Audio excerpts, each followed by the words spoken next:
Okay, so continuing on, this is my repair kit for. Okay, so continuing on our Canoe camping series, I have a repair kit. It's just in a piece of in a Tupperware. I don't know why. I could probably find a better way to carry my repair kit. But this is everything that you would need to repair your most of your gear on and off the trail. Um, on a longer trip, I find it to be well worth the wait. On a shorter trip, it might be something that I can leave without, because this is pretty comprehensive kit. So let's get into it. So I've got an extra ferro rod and a lighter. And then I have some rubber gloves, and these are pretty handy for doing repair, especially when you're using glue. I've got some extra cordage, a small sewing kit, duct tape, super handy for many different repairs. But the problem with duct tape is it can leave a residue on the fabric, so you might not want to use it. But it's for blisters, for some repair, you can certainly do that. I've got fabric, extra fabric here, so if you want to repair a tent, ripstop nylon, and actually make a patch, you can do that.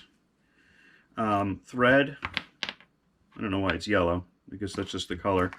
Kevlar cordage, and Kevlar works really well when you want to replace or fix a fiberglass tent pole. So you can use the cordage, wrap around the tent pole, and then epoxy that together, epoxy over it, and then it's pretty much good good to go. So plus, this just has a super high tensile strength, so you can use it for a lot of different things. An alternative would be maybe some dental floss that you could use for some hardcore stitching, for makeshift stitching. But again, if I wanted to really bolster, maybe repair a pack strap or something, I needed something really heavy duty, this is a little overkill, but it works well in a pinch. A Leatherman tool.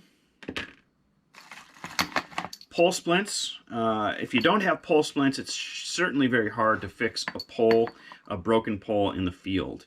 Very hard to fashion, so I definitely recommend that, especially if you're in windy conditions, winter, alpine climbing, that kind of thing.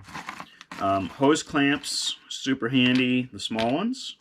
A little brush and seam grip. I don't know how many times I've done field repairs and needed seam grip. If you need to fix a leaky Thermarest, you need to fix a leaky tent. So many uses for this stuff. It's great. A little bit of wire. This is a Thermarest Patch Kit that I have in there. Heavy duty needle for the Kevlar, if I need to do that heavy duty stitching. Eyeglass case fixer or kit. If you need to fix eyeglasses, eyes are so important. If you can't see, you need to be able to repair your glasses if you rely on that, or someone in your group. Extra shoelaces. There's 2 in here, probably more than I need, but shoelaces are very, very hard to. I mean, you can use paracord, you could use cordage, but it's nice to have an extra pair of shoelaces, especially if you're relying on your boots.